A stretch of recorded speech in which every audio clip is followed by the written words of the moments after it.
Welcome back, everybody, to the Hot Plate. I have Madison here. Oh, no. This time, we're chugging Tabasco. I've got under the table. No, this isn't the Hot Plate. This isn't the Hot Plate. This is the Poke The Poodle Podcast, for those unaware and can't read the title. Today, I have Madison Anthony, who has been on the Hot Plate before. Madison, it's great to have you on. Thank you. I'm really glad we don't have Tabasco because my tongue has not recovered. So It hasn't? It's debatable. It's like whenever I see Tabasco, I kind of like have war flashbacks. So It's definitely changed me as a person. Excuse me while I just adjust this. There you go. Oh. Last week? No, it wasn't last week. Last time, because it's been a while.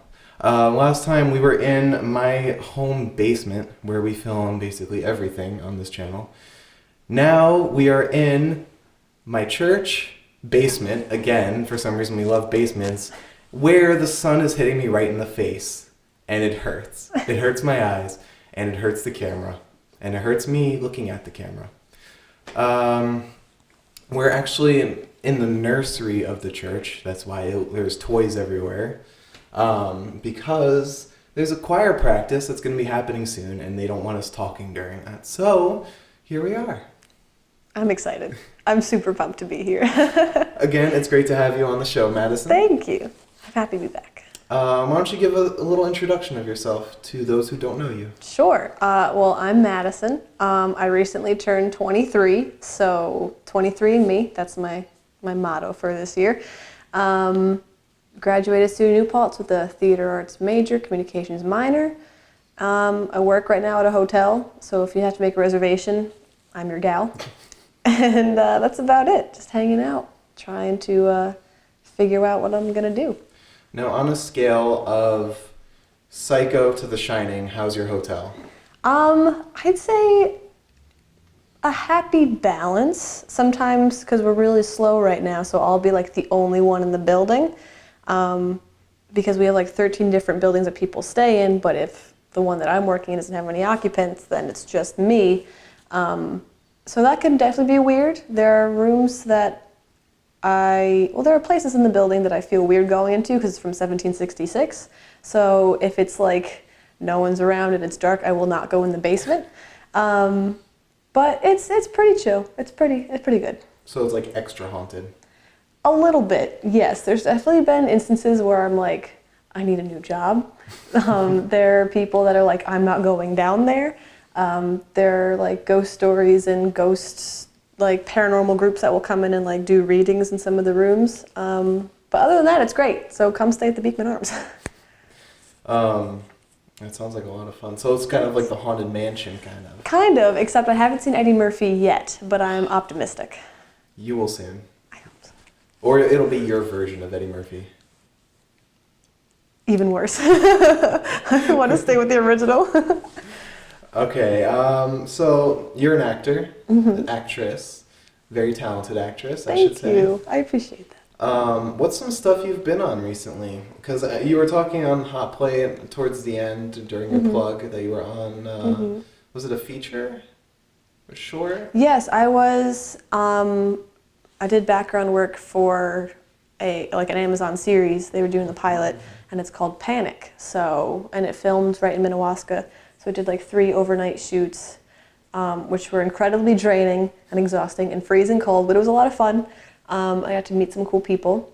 So yeah, if that comes out soon, I don't actually know when it's going to be released, but it's through Amazon. It's called Panic, and hit it up, see if you can spot a familiar face in the background. And it'll be a brilliant start to Thank you. I'm hopefully hoping. a long career. That's the goal. Or it's just background work. After that, but they paid me, so I was like, this is great. I'm getting paid to sit around, so it was a win-win. Nice. Now, you've done stage work too, right? Do you prefer stage or screen? It's definitely a toss-up. I love them both for different reasons. Right now, most of my film work, when I was in school, I would have like friends who needed people to be in their projects because they were digital media productions majors. And that was a lot of fun. I loved getting like the scripts and like talking to them about what they wanted, going over different takes, because you can like really change it up depending on what they want. So I love being able to like kind of redo something again and again. But I do love the instant gratification of stage work, if that makes sense. Like especially if you're doing like a comedy or something and you have like that great line and then like you can hear everyone enjoying it. So I really love that. Yeah, it really depends. Most of my training has been in stage work, so I do love it, but I am trying to get more into TV and film, and I'm finding more and more things I love about that too. And with stage work, you have like that applause at the end where people are obligated to cheer for you, while when you do like screen work, it's mainly the vocal minority you hear. Right. Hopefully it's the good vocal majority that you hear. But a lot of times it's just like those people that are like, I hate this. Yeah. This sucks. But you just gotta learn to ignore it. Yeah, especially like when we were doing the overnight shoot in Minnewaska, it was freezing cold. We were all like, it was probably 30 of us like huddled in like a tent with 6 space heaters. I think I had 8 hand warmers like attached to my body because I was freezing. And, you know, people around me are like, you know, this is BS, like, I hate this, this is ridiculous, blah, blah. And I'm thinking, I agree with you, but I'm not going to say that because I don't want someone over here and then be like, oh, well, we're not going to hire her back. Like, I ultimately, at the end of the day, like, it was a pain in the neck, but I was super grateful to be there. I would absolutely do it again. And it was only 3 days, so it's not like we were there for months and months. Sounds like a really not good time, but like... It was a decent time. It sounded like it's worth it. Yeah, it was definitely worth it. Now, are there any like specific like influences you have as an actor, like actors or actresses you look up to, or certain like directors you'd like to work with, stuff like that? Definitely. I would take a bullet for Rachel McAdams. I'm going to put that out there right now. Anything that Anne Hathaway does, I'm a fan of. I love her. Let me see. Those are like definitely my main 2. I loved me some Jennifer Lawrence in The Hunger Games. She was great. Those I think are like my main top 3. Definitely Rachel McAdams. Definitely Anne Hathaway. My New Year's resolution for 2019 is to watch every Meryl Streep movie that she's made. Oh, that's gonna be rough. So it's gonna take me all a year. I haven't started yet, so I'm a little behind. But I just think she's wonderful, and I think just watching her, I could really learn a lot. So I think those are like my holy trinity, if you will, of the actresses. Do you hope to go in chronological order? I haven't decided yet. I think that's my goal. It depends on how accessible each film is. So if I have like a really hard time finding one, but like the one that comes after it is super accessible, then I'll probably just skip ahead and I'll bookmark it and come back to the other one. But we'll see. I'm still turning that over. I think it would be really cool to watch how she grows if I do it chronologically and just see all the different things that she's done. So I'm probably going to try to do it chronologically, but no promises. Okay. Have you seen The Post? No. Oh, you're not going to have a good time watching Why? It's a recent Spielberg movie. Okay. That was nominated for several Oscars. Stars Tom Hanks, Meryl Streep, Bob Odenkirk. And it's about like the whole Watergate scandal, I think it was. Okay. Oh, I think I heard about it. I definitely saw a trailer for it. I haven't seen it yet. It was very bad. Really? I did not like it at all, but I don't even remember. Oh, Meryl Streep was good actually. Now that I remember a couple scenes. Her and Tom Hanks are like, they're always really good. You would think a movie about like starring both of them would be perfect. Right. But it was like the opposite of that. Too many alphas. Yeah. Gotcha. Plus Spielberg in the mix too. It's Really? way too many alphas. Yeah. Well, it's on my list, and I'll get back to you about it. Please do. Please do. Have you seen Mamma Mia? Yes. A long time ago, though. What about the most recent one? No, I haven't seen that one because I'm like, did anyone ask for this? I don't think I know one person who requested another Mamma Mia, but that's just me. So, short answer is no. I did see Serenity with Anne Hathaway and Matthew McConaughey. I heard very bad things. Terrible. It was a terrible movie. They released like a major twist halfway through, so you have another hour after this ridiculous revelation, and then you still have another hour of the movie to go. And Anne Hathaway, I don't know if it was like her trying to portray like a really weird character, if she just didn't know what to do with it. But in the beginning, like as the movie went on, I liked her more. But in the beginning, I was like, "What are you doing? This feels like a college performance." And college performances can be excellent. I've seen some amazing performances at New Paltz. Other times, you're like, "Okay, you're a work in progress. That's good. That's good."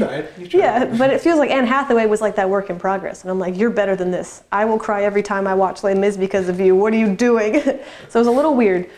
If you want to see a bad movie, not to bash it, because I mean, if someone was like, "Hey, do you want to work on Serenity?" I'd be like, "Absolutely," but as a audience member, not great. Not super great. Well, I really liked her in The Princess Diaries. Oh my god, it's my dream role is to be Mia from The Princess Diaries. That's like one of my guilty pleasures, Princess Diaries. Good. It's such a good guilty pleasure. It's like not even guilty. Yeah. I remember my parents would always show it to me when I was a kid, and so I just grew up watching that like 50 times. But it was still really good. It's a classic. Anything with Julie Andrews, like, it's a hole-in-one. Yeah. I don't even remember that much about it, just like, was it She Couldn't Lie? Was that the curse? Is that Ella Enchanted? Oh, Ella Enchanted, that's what I'm thinking. She like had to do whatever people told her to do. Right. I remember seeing that once, but that was also very good. But did both of them have Anne Hathaway? I think so, yeah. Well, we lost camera 1. Or camera 2. Rip. They both had Anne Hathaway? I think so. Huh. That's weird. Anyway, now going to your live performances, because we touched a little bit on your screen performances. What are your like favorite moments from like a live show or a theater play or something like that? Let's see. Well, like any moment that really stood out to you, good or bad? So I'm trying to think of like specific moments because I've had like roles that I've really, really enjoyed.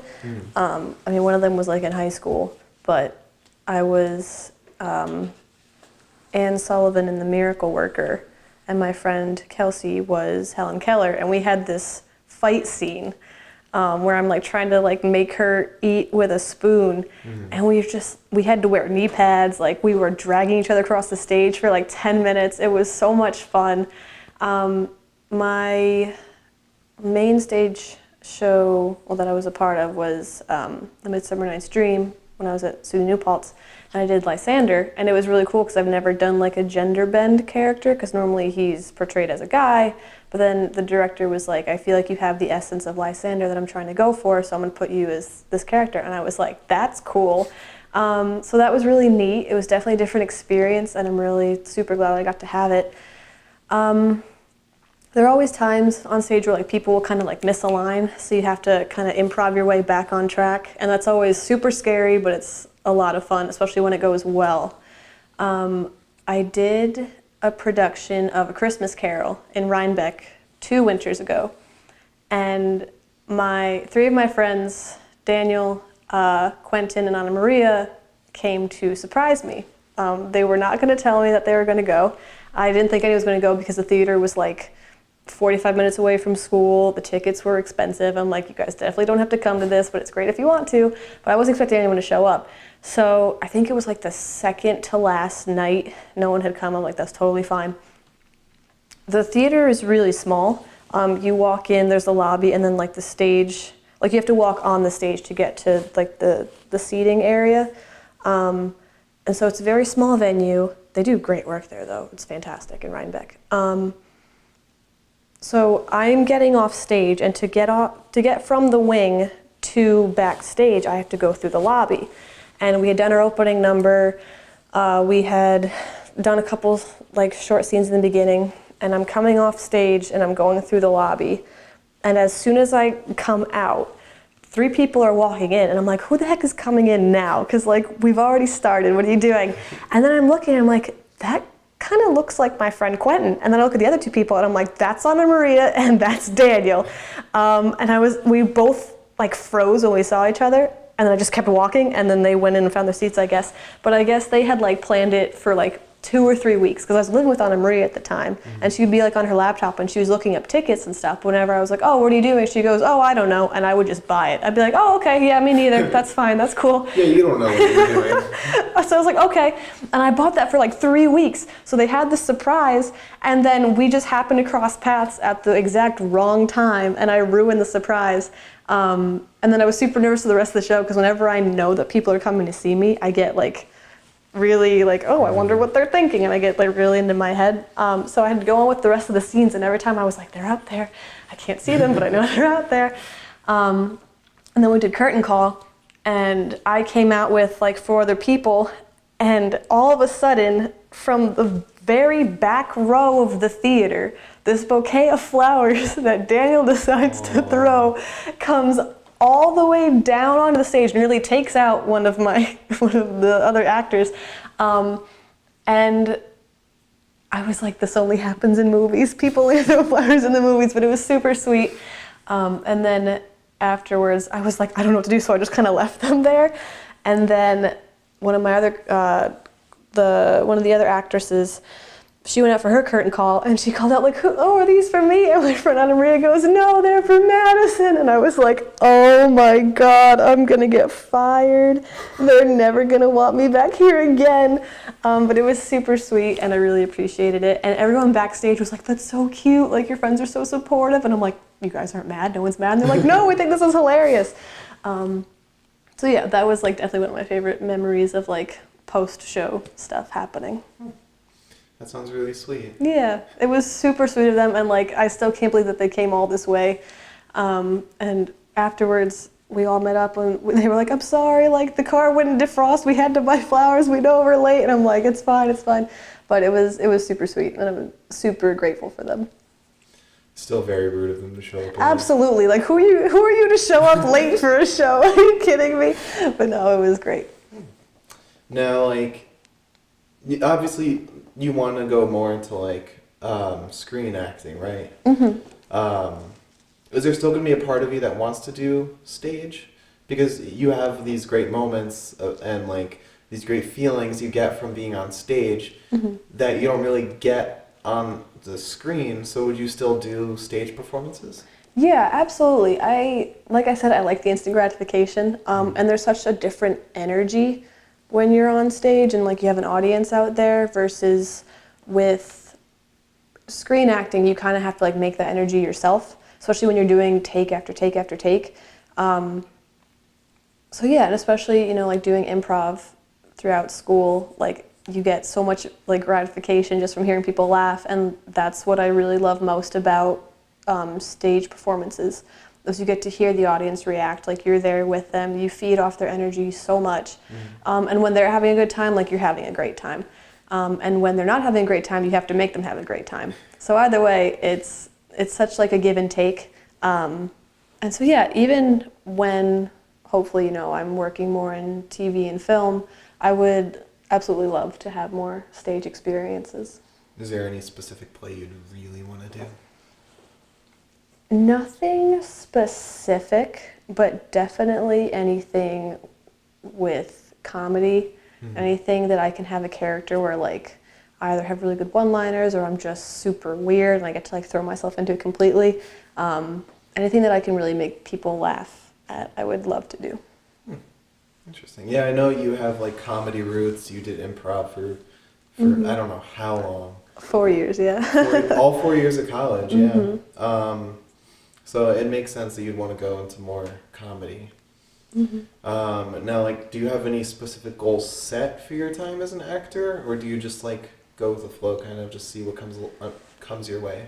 A little bit of both. I've definitely had to rethink what my definition of success is, because when I was younger I was like, oh, by the time I'm 25 I'm gonna live in a big house and have 5 movies under my belt, and now I'm like, oh, child, what were you thinking? I feel like that's everyone as a child. They're like, I'm absolutely. gonna be big and famous like right out of college. Yeah, exactly. So I definitely had to redefine what I'm doing, or redefine like my thinking about it. But specific goals, I guess, are to hopefully move down, maybe south to like Atlanta, where there's more TV and film stuff happening. Basically, just working consistently, like even if I have to have like a day job, which I'm expecting to have to do, like even if I'm just like, doing like little things here and there pretty consistently, like I'll be happy with it. Just something that I can honestly pay my bills with. And like my absolute dream would to be like get on like a comedy TV show like The Office or Parks and Rec or something. I would love to have like a character on like a recurring TV series. I would love something that, like I said, I can pay my bills, I can pay my parents' bills. So yeah, even if I don't like make it big, as long as I'm doing consistent stuff, I think I'd be pretty happy with it. As long as you're not unemployed, that's what matters. That's the goal. That's what we want to avoid. Well, with The Office maybe getting rebooted, I think you might. Oh, word? Be able to get a role on it. Oh, word? I think so. I'll have to look into that. Because I would absolutely sob, let me tell you. Oh, no, it's not. It's getting rebooted. It's just they're doing a different show about, like, the Space Force, starring Steve Carell. So it's by the same people, too. Interesting. I would love that. Sign me up. You could be Space Madison. I would love that. That's so fun. Yeah, they're doing, there's an open casting call, actually, in, like, 2 weeks for an HBO miniseries that Mark Ruffalo is working on. And they're having an open casting call in Poughkeepsie. And I'm like, hey, hey, Mark Ruffalo, what you doing? What's going on? Hit him up on Twitter. Mark, we go way back. So, yeah, I mean, they're looking for speaking, non-speaking, and background work. So I'm like, honestly, all 3 of those sound fantastic. I would, do literally anything. So we'll see how that goes. I'm prepared to go to that cattle call, get there nice and early, and maybe be seen, maybe not, but... Is that what they call it? Cattle call? Kind of, yeah. Kind of? Yeah, that's just because, like, you're in probably a big room. You get herded around like animals. You may or may not be seen, so it's a risk, but I think it's definitely worth it.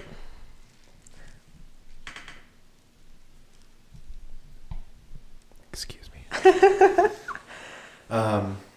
That's really cool. I'm also really interested in like who you would like to co-star with. If there's like a really big star or somebody you're even friends with that you just want to co-star with, like who is that ideal person?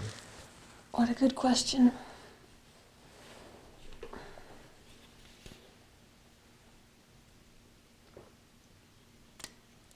I'm trying to like think of shows that I've been watching lately.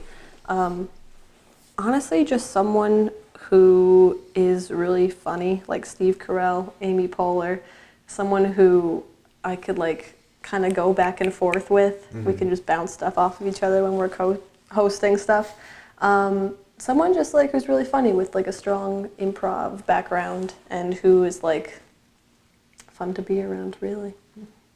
Well, it seems like Steve Carell's moving more towards drama now, so you might have a hard time with that. I know. I saw Beautiful Boy, and it was fantastic, but I just couldn't really take him seriously when, like, a couple times he would get really mad and he would yell, and all I could hear was his voice from The Office. And I feel like when he yells, his voice gets really high, so it's, like, hard for me to, like, really take it seriously. But other than that, the movie was fantastic. I saw him in Vice. That was... I think we got heat. We got Is heat that what coming. that is? We got heat coming in. I'm just hearing stuff in my headphones. Like, what is things breaking?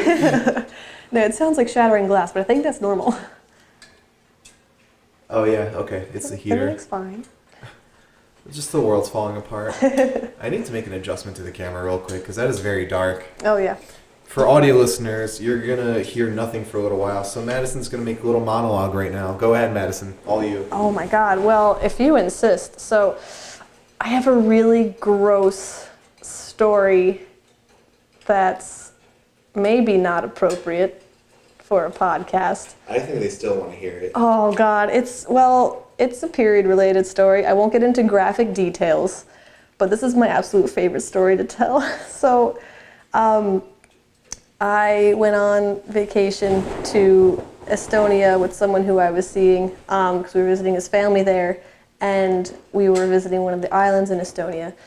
And on the way back, we had to take a ferry, but normally they had two ferries going, but one of them was broken. So we had to wait for the ferry to go back and forth. And so the word just flew out of my head. So we got caught in traffic like 4 miles away from the port because it was just backed up. We ended up being in traffic for like 4 hours. So the people in Estonia were super chill. Someone, like the person in front of us, put his car in park, popped the trunk, went around to the back, opened the trunk, pulled out a bucket, and then reached in the bucket and pulled out a sausage. And he just started eating it. I was like, do you just have a bucket of sausages in your trunk for no reason or for in case you get stuck in traffic? It was the wildest thing I've ever seen.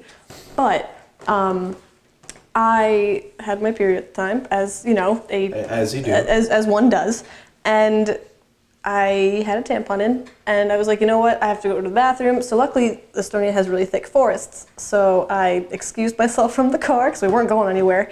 I went deep in the forest, went to the bathroom, did what I had to do. Took the tampon. I was like, I can't bring this back to the car with me. So I said a really quick, I'm sorry, and I chucked it into the trees. And then I was like, oh, it's cotton, it'll be fine. It's not my proudest moment. I'm very sorry to this day. But it gets worse.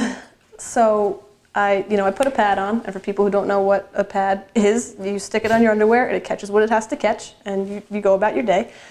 So it catches the babies falling out, right? Oh, Jesus. Yeah, that's it. That's the one. But it has adhesive on the underside, so it sticks to your underwear. So I put that on. I was good to go. We get back in the car. There's like a little food stand, 2 miles down the road. So as we get closer, we're like, we're going to go out and get some food, see what they have, anything while we're waiting. So we go there. Everyone else has had the same idea. So they're all out of hot food. We get ice cream. It's fine. I'm like, I'm going to go to the bathroom. I go to the bathroom. Do what I have to do. I'm like, I'm gonna change this pad really quick. So I peel it off, and in between the pad and my underwear was a big fly that had gotten stuck when I went to the bathroom in the forest, and it suffocated because I was sitting on it for, a long time. And it wasn't like it wasn't like on top of the pad, it was underneath, so it was sandwiched in between my pad and my underwear. So it wasn't awful, but it was horrible. So I saw it and I just stared at it, I think, for a good 2 minutes. And I thought I just went to third base with a fly and I killed him. So that's how I got intimate with a fly. And apparently it was great because he died, so. Oh my God. Yeah, feel free to cut any or all of that monologue out. I'm so glad this channel is not monetized because we would have just lost all of that once that story began. Mm-hmm. You would have lost all your subscribers. Feel free to literally cut all of that. I just figured I'd tell you that for your viewing pleasure. I'm going to make the title, Period in Estonia. Getting to third base with a fly. That's a title. I'm so sorry. I'm really so sorry to everyone listening. But, oh my God. I mean, it'd be like that sometimes. You get stuck in traffic. You gotta change your stuff because your body's doing what it's supposed to be doing, and you get a visitor along the way, and then you kill him. So it'd be like that sometimes. Wow. I'm sure that fly had a... I mean, he went out with a bang, let me tell you. Oh my God. That story reminds, the tampon story, not the fly story, reminds me of when me and some friends were shooting a short film called Descent Among the Trees, where we were filming in the forest exclusively. And it's not as gross as the tampon story I'm or sorry. the fly story, but oh no, what does that say? Recording has And stopped automatically. No. It's definitely for the best. Tell another story. Oh, you don't want any more. Honestly, that's probably my worst one. Okay. Camera's back recording. We'll. There we go. That's recording again. Right on.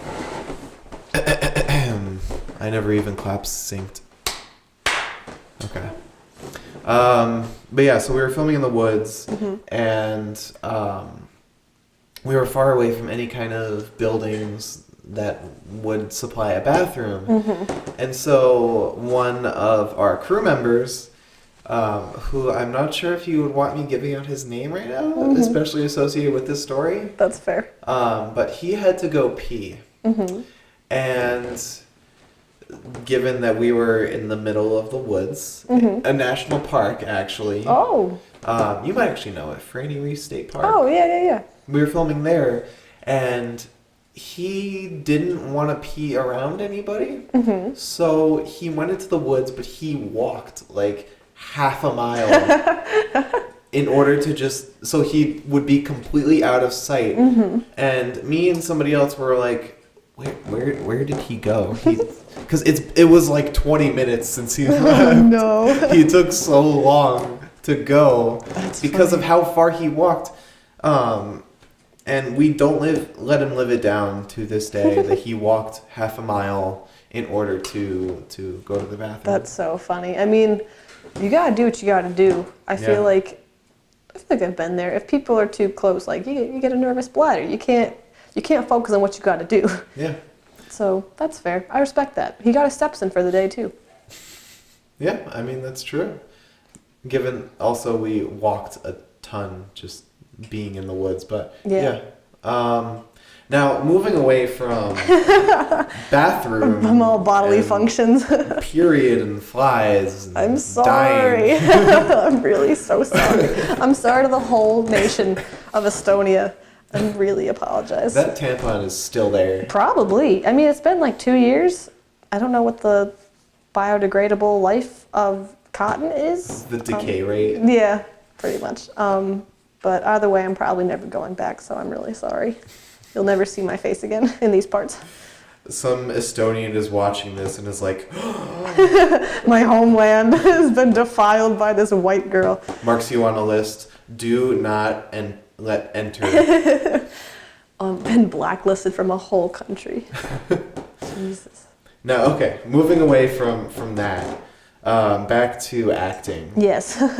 Actually, less so acting, but I'm always interested to know from different people in the industry, like different positions and stuff, what your favorite movie is, because that tells a lot about somebody. Whether it be the genre or the reason you like it. What's your favorite and why? Oh man, I mean, I definitely have.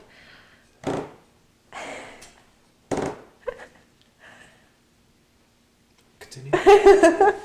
I definitely have a whole bunch that are like my go-tos, or if they're on TV, like I will watch them every time. One of them is definitely Dumb and Dumber with Jim Carrey. I love me some Jim Carrey. I feel like lately he's been on kind of a downhill spiral, so I hope he's okay. But definitely one of my favorite comedic actors. Definitely one of the reasons why I love comedy so much. Because I grew up like with him, and then I also grew up like watching Whose Line Is It Anyway? So I love me some Jim Carrey. I just kind of, like my dad and my brother and I all kind of like share the same stupid sense of humor. Or mom is like, you guys sound like idiots. But so my dad and I can quote Dumb and Dumber for like hours if we wanted to. So I definitely grew up on that. I love The Notebook because I love Rachel McAdams and Ryan Gosling. And also her audition tape for The Notebook is absolutely insane. Like it's on YouTube, she got the script for the audition like the night before. And she went in completely off book, completely did her work, like was emotionally there, was absolutely fantastic. And the directors and like Ryan Gosling afterwards were like, yeah, she's got it. So I loved watching her in that. She's just timeless. She's a timeless actress for me, really. So yeah, those are definitely some of my favorites that come to mind, like off the top of my head. Also, of course, Moonstruck with Cher, Nicolas Cage, because who doesn't love Moonstruck? It's like so much. It's like if you took Italian heritage and like condensed it, and then you threw it into a movie with Nick Cage.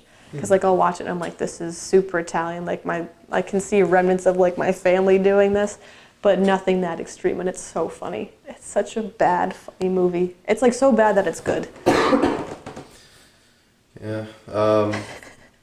I mean, I used to like Nick Cage as like a joke. I used to be like, Nick Cage, national treasure.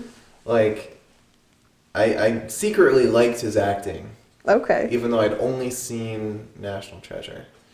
But I watched Peggy Sue Got Married and Mandy. Have you seen Mandy? No, I haven't. It's a movie that came out last year starring Nicolas Cage. It's a very metal movie. Okay. It's like Nick Cage is some hippie or something living in the woods with his wife, and his wife gets kidnapped or something by like this satanic guy, and this guy has like demons at his side or whatever, and Nick Cage fights the demons to get to her. Wow. It's very strange. I didn't really like it. It has like a huge cult following from like metal fans because the movie is very pretty looking. Okay. When it's not completely dark. Okay. But he had a good scene in that. But after watching those two movies, I realized I unironically do not like Nicolas Cage. No joke, nothing. I think he's a very bad actor. He is awful in Peggy Sue Got Married. Oh. I can't even joke about liking Nicolas Cage anymore. He ruined it for you. He did. And I hate that I hate Peggy Sue Got Married because it's Francis Ford Coppola. Apocalypse Now, Godfather, Godfather 2. Godfather 2 is one of my favorite movies. Really? Yeah. All right. I haven't seen any of the Godfather movies. So you that's should. on my to-do list for sure. If you want to see good acting, you should definitely watch it. Marlon Brando, I love Al Marlon Pacino, in number 2, Robert De Niro. Fantastic. It's all just fantastic. I love Marlon Brando. What's your favorite Marlon Brando? Let me guess. Streetcar Named Desire. Maybe. To be fair, that's the only thing I've seen him in. So I'm kind of a fake fan saying that I love him when I've only seen him in one. But he was great, and also he's a snack, so what's not to love? Or was. Yeah, he was a good snack. Hit that expiration date. Rest in peace, Marlon Brando. R.I.P. Moment of silence for Marlon Brando.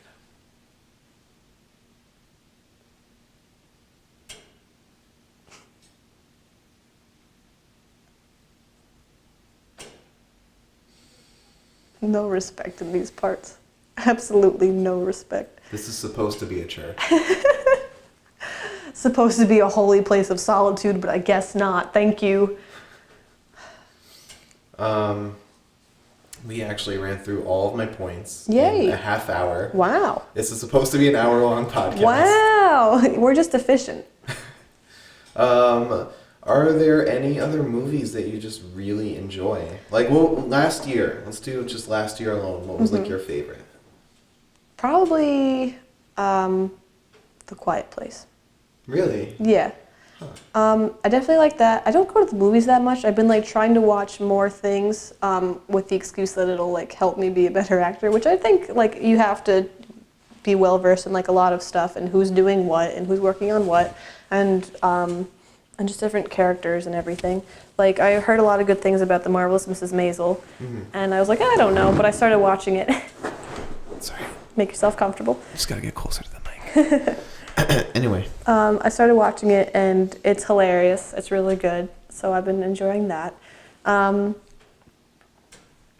The Quiet Place is really good. I also really liked the new It movie. And I typically don't like horror movies, but I really liked it because, first of all, the kids were hilarious. And they really helped like diffuse some of the tension while also keeping it really like tight. But it was just such a ridiculous concept that while I was like scared while I was watching it, I'm one of the people who like if I'm lying in bed at night, like I'll think about everything scary and I'll freak myself out. But it was such a ridiculous concept that I knew that like I wasn't going to take it out of the theater with me, if that makes sense. Like I wasn't going to be afraid that Pennywise was going to come freaking snatch me up. So I just genuinely enjoyed it. It was a great experience. I was like moderately scared. I definitely got a couple jump scares, but the kids were so funny in it. They were so great. So all around great movie. It's funny that you say that horror isn't like, you don't generally like horror, but the two that you listed for being your favorites were horror movies. It's partly because I don't really go to the movies much. My best friend Day, she really loves horror movies. So whenever there's like a good one, sometimes she'll like drag me along to it. Shout out to Day. The real MVP. So I think she brought me to the It movie. I don't remember who brought me to The Quiet Place, but I've seen like a lot of horror movies because of her. Like she really loves the movie Dead Silence. We watched that I think 3 years ago. I'm still scarred. I hated it. It was one of the scariest movies I've ever seen in my whole life. Like I couldn't, because we were living in a dorm, and whenever I went to the bathroom, like at night, like if I was the only one in the bathroom, I would freak out. Like whenever I was showering, if I had my eyes closed for more than 2 seconds when I was trying to shampoo, like my heart rate would speed up, and I'm like, this old woman is gonna be in the shower with me, and I'm super freaked out. So it was horrifying, and I told her I would never watch it again. I ended up watching it a second time because I'm a little bitch. What's the name of it? Dead Silence. Okay. It's so scary, it's ridiculous. Also, like I said, I'm a little bitch, but I hated it. It really, like, I think that movie, like, scarred me more than anything else I've ever seen in my whole life. I actually have a story about A Quiet Place. Ooh. When I saw it with Max, when we went to go see it. Yo, shout out to Max. Shout out to Max. Moment of silence for Max.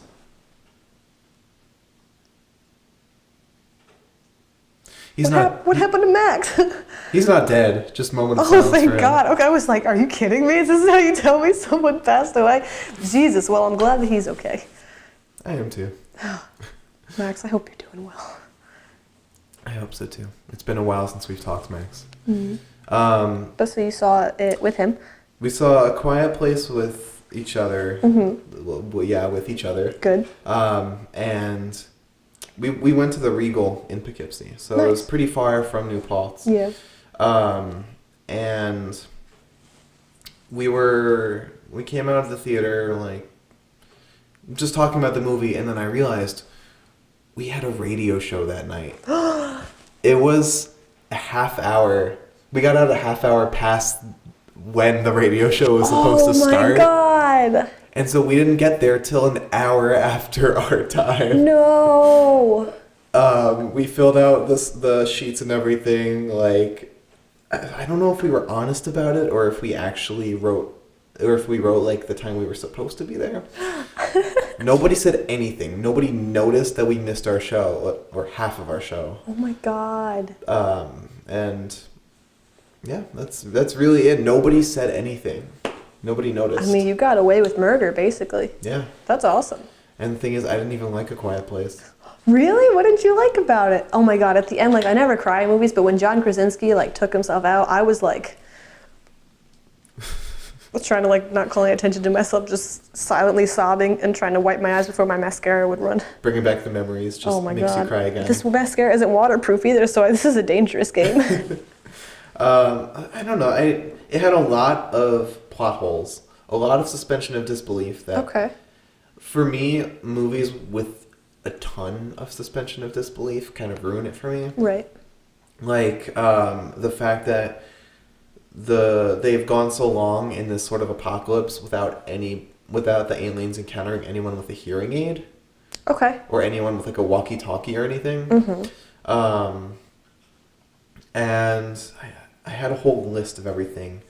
But I don't know. Oh, the amount of jump scares in it too really just turned me off. Okay. A lot of unnecessary ones, like that one where, also spoilers for A Quiet Place right now. Oh, sorry. Spoilers 10 minutes ago. Hope you guys stopped watching. My bad. Also, it's been like a year though, so. It's been a year. It's on your own fault then, I think. But that scene where after Emily Blunt was in the bathtub. Yes.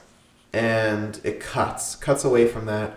John Krasinski comes into that bathroom where she was. She's not in the bathtub, and then she smacks against the shower door when they're supposed to be quiet. Right. They're supposed to be quiet, and there's no reason for a jump scare there. Right. That's fair. I don't remember super specific details, but I definitely remember like the fireworks when she was having the baby. Good call. But I feel like it went so quick. Whereas, you know, I mean, it's also like her 4th kid. But you could be in labor for mad long. Probably not because she's been through it 3 times already. But I feel like it was super quick. And then, I don't know, I was expecting more. I was like, what do you mean she had the baby already? Like, I have so many questions. What are the logistics of this? How did this work? Why have a baby in the middle of an apocalypse when you're supposed to be quiet? I know. Why would you even risk it? Like if, I'm sure you have needs and it's a stressful time, but also if the risk is that you have to have a baby and raise a baby when you're supposed to be quiet, like it ain't worth it. Yeah. It is not worth it. There's so many whys in that movie that it doesn't make sense for like anything in that movie to exist. Like, why not just live under a waterfall? Exactly. Why not live in the soundproof basement that you made yourself that has proven to work? Oh, that's a really good idea too. Why go outside at all? Why don't we see any like neighbors or anything? I think they're all dead.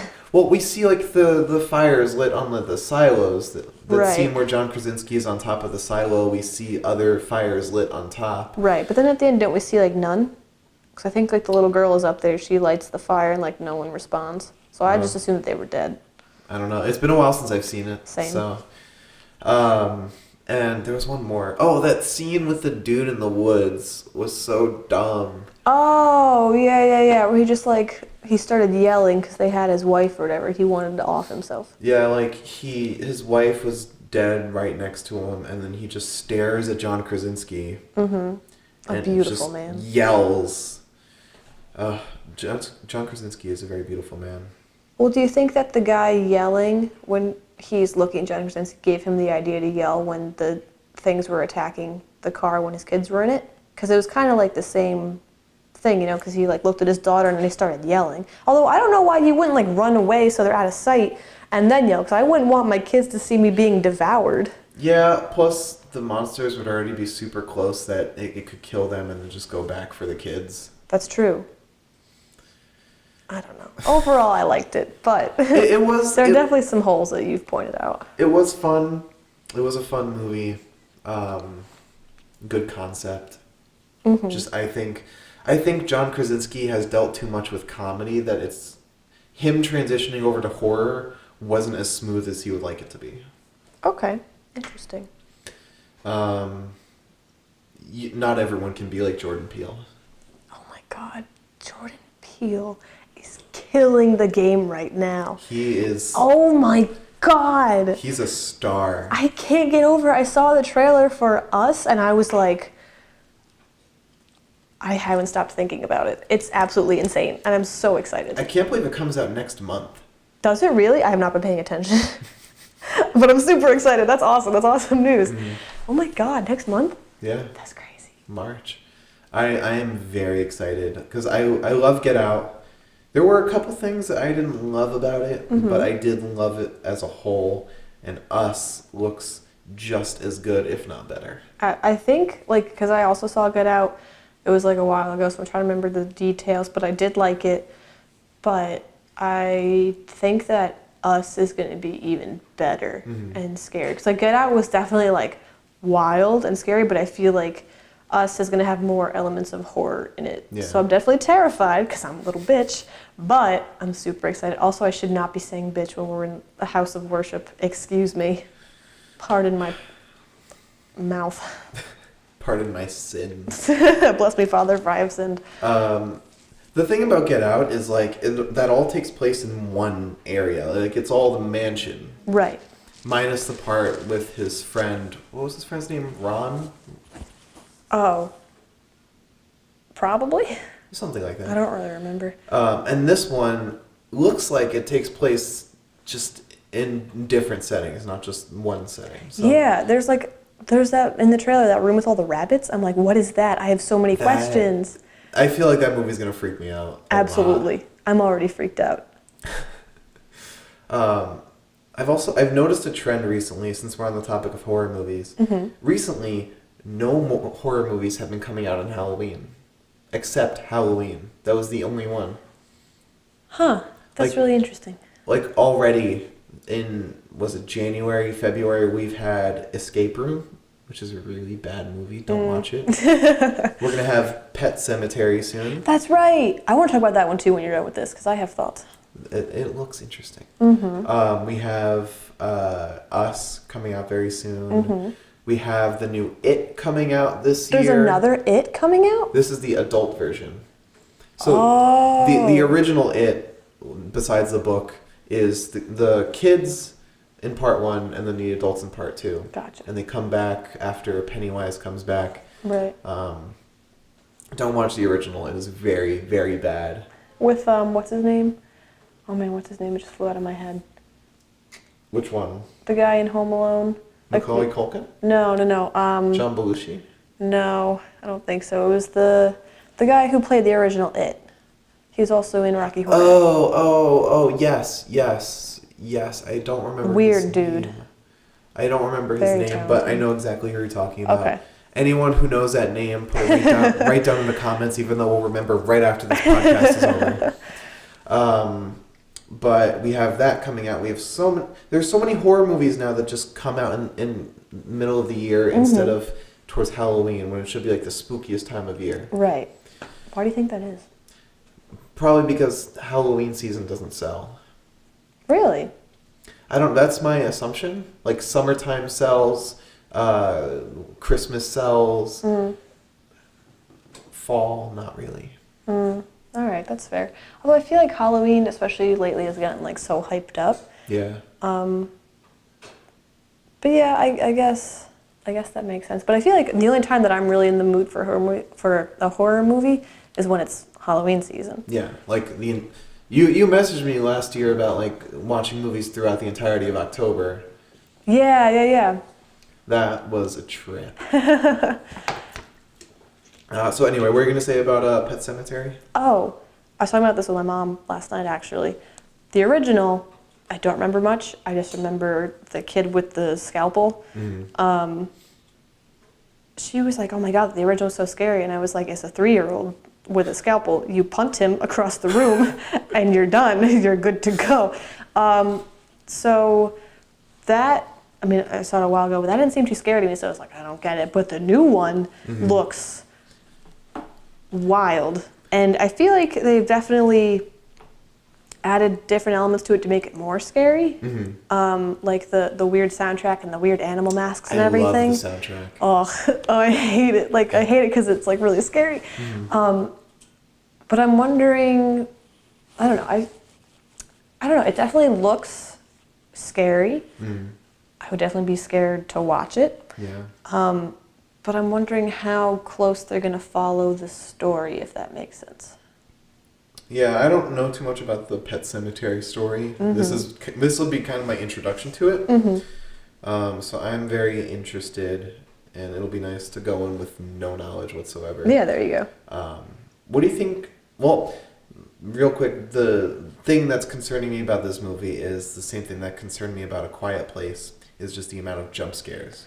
Right. In that trailer, there was just a stupid jump scare right off the bat where they're coming into the new home. I think it's a new home. And then a truck just drives by, and that's a jump scare. Like, I don't want stuff like that. I want a jump scare to be worth it. Right. But what do you think about Jason Clarke as an actor? I don't know if you've seen him in other stuff. He plays like the dad in Pet Sematary.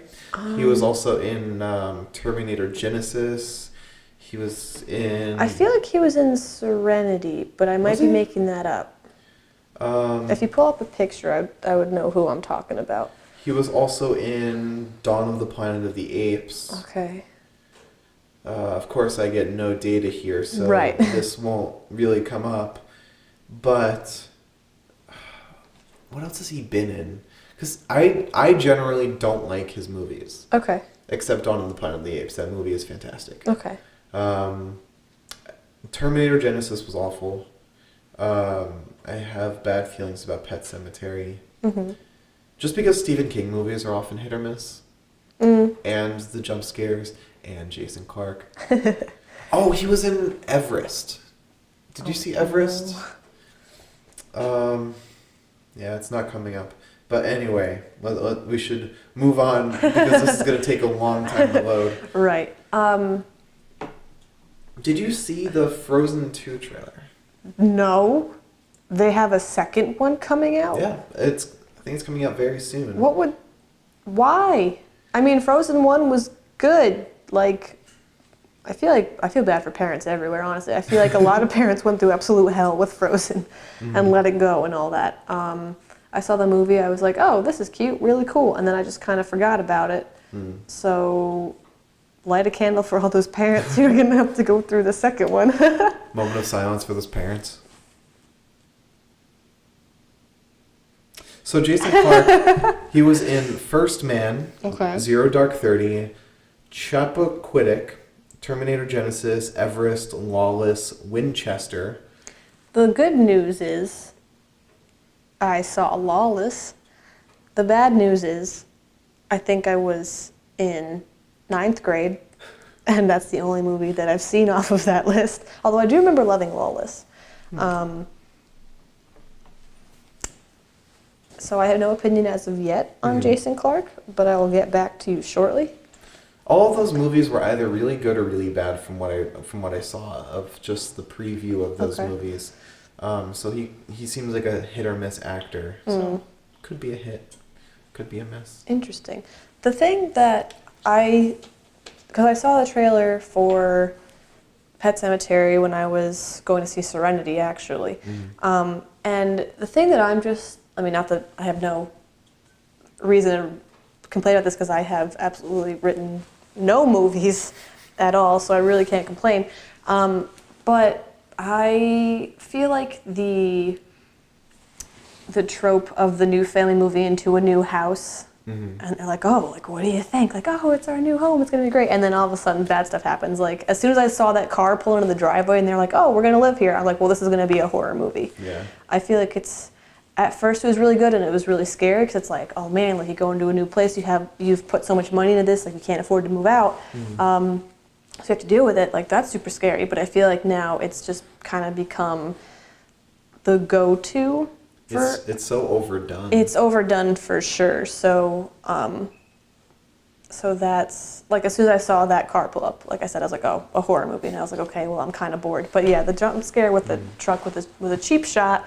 And I'm a little mad about it. Do you generally like Stephen King movies? Because you liked It. I liked It. I actually really like Children of the Corn, but it depends on what version. I like the one with that weird-looking kid. He's really weird. I saw one version of Children of the Corn. I don't remember what it was, but it was really spooky. I was like, this is cool. So I liked those. I really love the movie Stand By Me. I read The Longest Mile, The Long Mile or something. That was a long time ago, but I remember really liking that, but I don't think they moved it into a movie, so I don't know why I brought it up. But generally speaking, I'd say that, yeah, I am a fan of Stephen King movies. Then I have some recommendations for you. Ooh, enlighten me. On Netflix, there's a movie called Gerald's Game. Gerald's Game. It's a Stephen King movie, and it is fantastic. Really? It's one of my favorite Stephen King movies. It's about like this couple that goes to I think it's a beach house or like just this house in the woods maybe, to sort of have a romantic getaway. And they want to spice up their sex life. So they mess around with handcuffs. And so the wife is handcuffed to the bed. Oh no.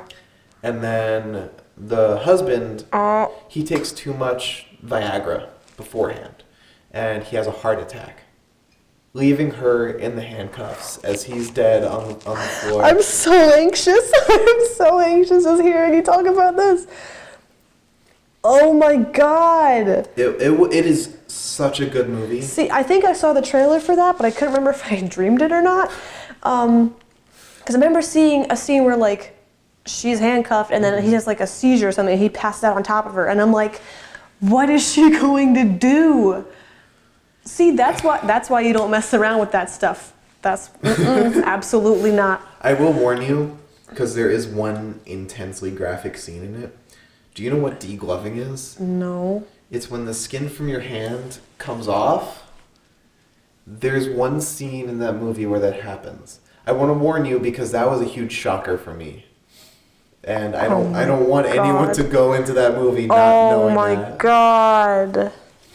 But yeah, Gerald's Game, really good movie. Are you sure after all that? I'm sweating just hearing you talk about this. It's very scary, but also they managed to do a lot with the movie only taking place in a single bedroom. Wow, that's impressive. Minus like a couple scenes, like some flashbacks. Why did the movie stop recording again? We're almost done. I need this. This is ridiculous. I mean, I told you my only good party story, so I'm all out of monologues. But I'm sure you've heard of The Shining. I love The Shining. That's another good movie. That's absolutely crazy. Who was... No, never mind. I'm confused because I just recently watched One Flew Over the Cuckoo's Nest. Oh, I love that movie. But I don't think that's Stephen King, right? No, I don't think it is either, but it's Jack Nicholson. I just thought of Jack Nicholson. What a weird looking dude. What a weird looking guy, but I do like him a lot. Leonardo DiCaprio slowly turning into Jack Nicholson, and it's amazing. Do you think? There's a picture of them side by side, like in like behind the scenes stuff, and I think this was for filming The Revenant. Okay. Or maybe some other thing that Leo was not starring in, but he had like the hair of Jack Nicholson. He did like a very similar face. Oh my God. And the resemblance is uncanny. Wow. Leonardo DiCaprio, I think, has had my heart since I watched Titanic when I was like in elementary school. And ever since then, if at any given day Leonardo DiCaprio pulled up and he was like, "Hey Madison, what's going on? What do you want to go on a date?" I would be like, "Leo, you tell me when and where. I don't care how old you get. I will absolutely go anywhere with you." Also, he's just like, he seems super nice and like conscientious about the environment and global warming and all that. And we need so much more of that. So as of right now, overall stand-up guy. It's kind of cool how after he won that Oscar, he kind of took a break from acting and just dedicated his time to activism. But now he is returning in what probably will be my favorite movie of 2019, which is, I think it's called Once Upon a Time in Hollywood. Oh. Tarantino's new movie about the Manson murders. Interesting. It has one of the best casts ever with Leo, Brad Pitt, Samuel L. Jackson. Oh my God. Margot Robbie. John Marston, I think his name is. Who else is in it? It's a huge cast of people who are always in Tarantino movies and new people. It looks like it's going to be amazing. Wow. What's that called? Once Upon a Time in Hollywood. Nice. I think it's going to have a new name, but that's kind of what they called it at first. Okay. So. That's really cool. And it looks like we are approaching the end of the podcast. Real quick, I have a quick story, super quick. Yes. I was very nervous, or I was very uneasy to return to the podcast after working on the feature I told you about. One of the producers came on set for a couple days, not in a row, but every time he would come on, he had a podcast. And so he would carry this Zoom recorder around and just invade on people's just privacy and be like, "Hey, I'm recording a podcast. Can you answer a couple questions?" He even he followed me up to the lead actress's room, and when I went in, used the opportunity while she was getting a massage to ask her some questions. Oh my God, no! And everybody on the set did not like him. Oh no. And so ever since then, the word podcast has just been like, oh God. It's just kind of ingrained in your brain as an invasion of privacy now. Yeah. Oh no, that's wild. But yeah, anyway, so Madison, thank you for coming on the podcast. Thank you for so having much. me. This was so much fun. Thank you for schooling me on movies and letting me talk about horrific personal stories about things that I should not have done in foreign countries. In the middle of a nursery. In the middle of a nursery. And where can people find you, Madison? Oh my gosh. Well, if you're interested, I'm on Facebook, but I'm also on Instagram. I have like a professional and also a personal one, but my professional one is probably more interesting. I'm sure you don't want people, random strangers on the internet following you. Yeah, that's okay. But my professional Instagram is Madison, Madison _N like Nicole, which is my middle name, _ Anthony, Anthony. So feel free to follow that. I'll be posting about this on there, so that'll be super excited. I have the hot plate on there, so you can see me ruin my taste buds. So yeah, that's where I'm most reachable. Also, Madison. Madison Anthony.com. My website. Oh, you have a website now. I do. Yeah. That's awesome. Thank you. All right. Well, thank you for coming on once again, and thank you. you guys for watching. This show wouldn't be possible without you, even though I would do it anyway without anybody watching. So, check out episode 1, where we shot in my basement and with Harry Sheridan and Joseph Gugino. And Madison, check out her stuff. And I will see you guys next time. Yay!